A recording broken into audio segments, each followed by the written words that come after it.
My name's Joe Baguley. I'm the Chief Technology Officer for VMware here in EMEA, and I'm at Cloudscape 7 in Brussels. What we've been talking about here, it seems the theme, certainly over the first day or so, has been around an adoption and an understanding that hybrid is a reality. I think Joe Weinman and others have backed that up in their speeches. The fact that it's now not necessarily looking at public cloud computing, but it's looking, as my presentation said, at a distributed compute platform that spans both public and private providers, in fact multiple physical locations, and in some cases who owns those kind of doesn't really matter for for most intents and purposes. I think the other interesting thing is the adoption and interest in some of the container technology. Specifically, we've had Docker mentioned and some others, and some of the H2020 research looking into microservices projects, etc. That's exciting for me too. So the future's pretty bright for cloud in Europe, I think, and as we look at the way people are adopting it, I think it's becoming the de facto standard, and we'll stop talking about cloud computing, we'll start just talking about computing. Maybe we'll just call it Computing-scape 8 next year rather than Cloudscape 8. I think the real challenge that's been highlighted is the legislation angle. You know, Quan Hon's presentation and others show that to a certain extent legislators are behind in terms of what they're doing with regards to cloud policies and specifically around privacy and regulations and directives around privacy. I think have got a long way to catch up, and I think they've got, you know, a lot of work to do.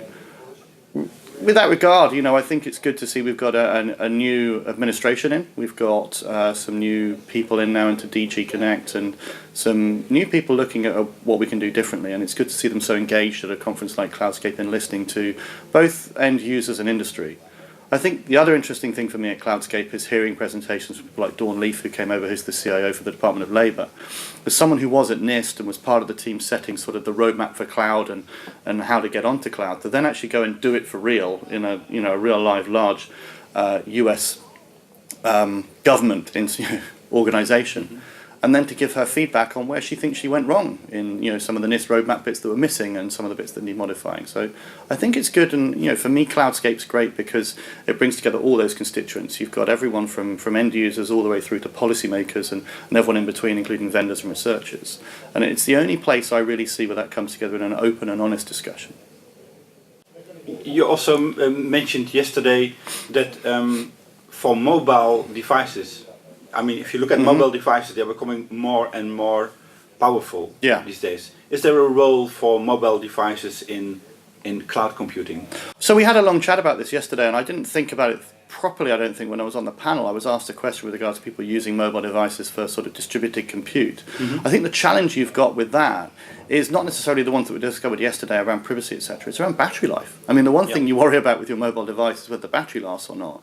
And if in its spare time you're running cycles to, cure cancer or look for aliens, that's just going to use up more battery. So the incentives for users to be able to do that have to be pretty high for them to sacrifice what is seen by many as precious battery life. And the huge market in aftermarket add-on batteries, chargers and other things gives you an idea of how much of a pain battery life actually is for consumers of mobile devices. So I think we've got a long way to go from a base technology perspective before that becomes a reality. Of course, it can only be used if you're on power and not on battery. Yeah, exactly. That's true. Yeah. I think we're seeing a bridge, though. I mean, you look at it's interesting. Apple yesterday announced their new MacBook, and one of the comments I've been having on Twitter this morning said, "Oh, they've got rid of the MagSafe connector and they've gone to this USB connector."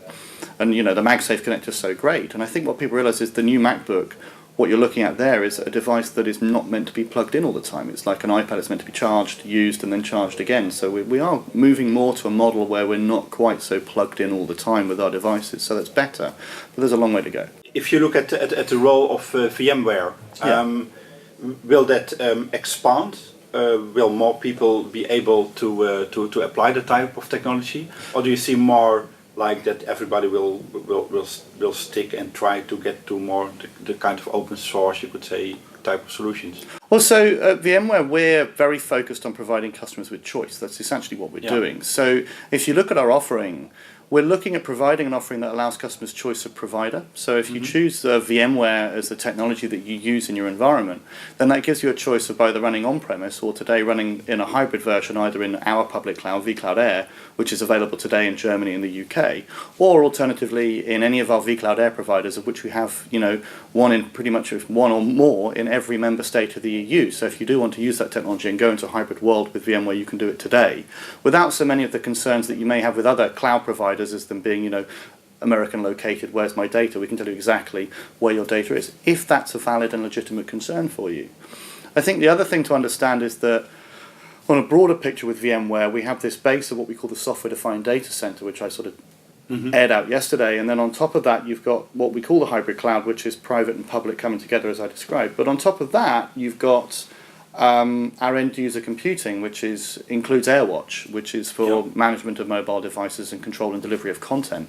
Because really, that's the focus. It's interesting all this stuff underneath, but the focus, as my real thrust in the presentation yesterday was on applications. It's about who access the app. Really, to be honest, it's about having access to applications and data securely on any device, anywhere, right? And that's our focus.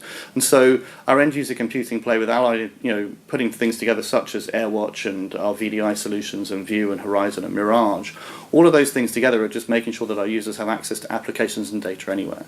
And then on the back end, it's all about making sure they've got choice. So we are introducing open source technologies, and we have been, using open source for a while in a lot of our technologies.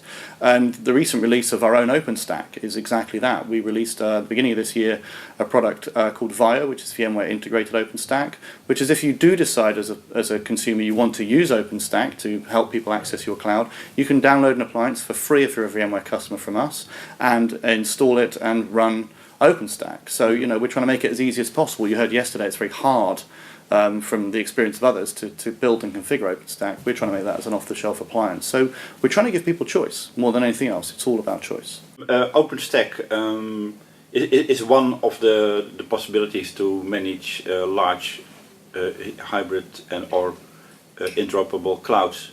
There are several other ones which clearly didn't really make it. Like, for instance, in Europe there was a lot of energy and time and money spent on Nebula. I think we have to come up with a differentiation there between the academic and the commercial world. In the academic world was the only place I ever heard about OpenNebula. I didn't really hear about OpenNebula anywhere else. So in the academic world, and potentially in some government circles, I heard people talk about it. In the commercial world, it's only ever been OpenStack since 3 or 4 years ago when it first came out. OpenStack doesn't necessarily guarantee you interoperability. What it does is it gives you an API that allows you to standardize how you talk to clouds, and that's important.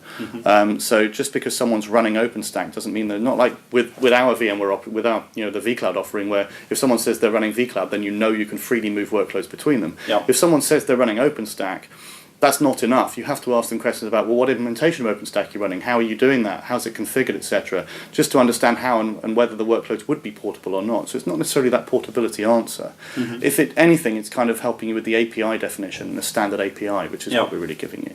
Yeah, it's more a kind of toolbox, you could say. It's not like you plug it in and it works the way that for everyone. And I think this gets to the conversation about differentiating activity.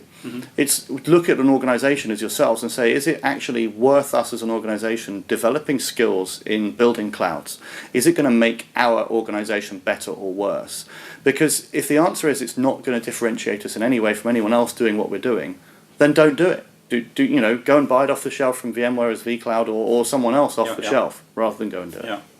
What I actually wanted to ask with the question about OpenNebula is that there's a lot of research money in Europe being put in. And of course there's some idea that it should be usable, because that's why you do that.